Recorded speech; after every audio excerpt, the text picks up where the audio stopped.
உபாகமம் 28:12 நீயோ கடன் வாங்குவதில்லை, அநேக ஜாதிகளுக்கு நீ கடன் கொடுப்பாய். இது தேவனுடைய வாக்கு தத்துவம். தேவன் தன்னுடைய பிள்ளைகளை அப்படிதான் ஆசீர்வதிக்க விரும்புகிறார். நீங்க கடன் வாங்காத ஒரு ஆசீர்வாதமான வாழ்க்கை வாழணும். நீங்க மற்றவங்களுக்கு கடன் கொடுக்கிற மாதிரியான ஆசீர்வாதம் அதெல்லாம் நடக்குமாங்க?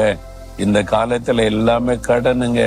கிரெடிட் கார்டுன்னு கடன் அட்டையே தந்துடுறாங்க. போன் பண்ணி கேட்கறாங்க கடன் வாங்கி கொள்ளுங்கன்னு சொல்லி.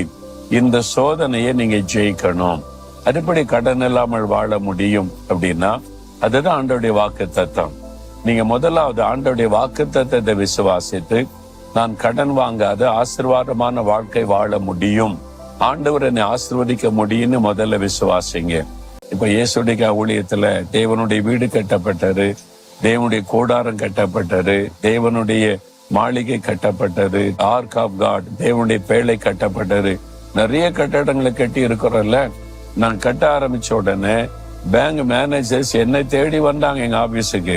2 மேனேஜர்ஸ் வந்து நீங்க கட்டடம் எல்லாம் கட்டுறீங்க, உங்களுக்கு எவ்வளவு கடன்னால நாங்க தருகிறோம், உங்க அக்கௌண்ட் எல்லாம் பெர்ஃபெக்டா இருக்குது, நாங்க தருகிறோம்னு சொன்னாங்க.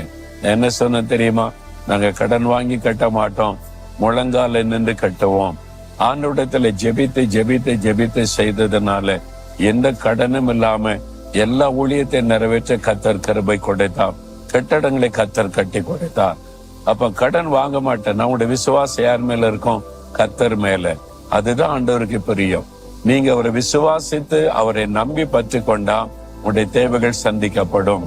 அப்ப நீங்க இந்த நாள்ல இனி கடன் வாங்க மாட்டேன், இருக்கிற கடனை நான் கட்டி முடிச்சேன்னு எனக்கு உதவி செய்யும், இனி கடன் வாங்காம உண்மை சேர்ந்து வாழ்வேன்னு சொல்லுங்க. கடன் இல்லாத ஆசீர்வாதமான வாழ்க்கையை கர்த்தர் உங்களுக்கு தருவார். அதே சமயத்துல ஆண்டவருக்கு கொடுக்க வேண்டிய அளவு நம்ம கொடுக்கணும்.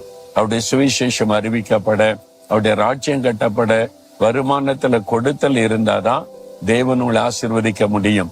அப்படின்னா இப்போ இது ஒரு கடன் இருக்குது, கடன் பிரச்சனை விடுதலை வேணும்னா இருதயத்துல கை வைங்க. இன்றைக்கு ஒரு அற்புதத்தை காண்பீங்க. ஆண்டவரே, இந்த மகனுக்காய் மகளுக்காக ஜெபிக்கிறேன், கடன் பிரச்சனையில சிக்கி நிம்மதி இல்லாம இருக்கிறாங்க, நீ கடன் வாங்குவதில்லை, அநேக ஜாதிகளுக்கு கடன் கொடுப்பாய் அப்படின்னு வாக்கு கொடுத்தீங்களே, அந்த வாக்குத்தத்தங்களுடைய வாழ்க்கையில நிறைவேறணும். இனி கடன் வாங்காத ஒரு வாழ்க்கை, இயேசுவை சார்ந்து வாழ்கிற வாழ்க்கை பிள்ளைகளுக்கு தாரும். இயேசுவின் நாமத்தில் கடன் பிரச்சனை அடிமைத்தனத்தின் விடுதலை உண்டாகட்டும். எல்லா கடனை திருப்பி செலுத்த ஒரு அற்புதமான வாசலை திறந்தருளும். இனி கடன் வாங்காத ஒரு வாழ்க்கையை அருளி ஆசீர்வதியும்.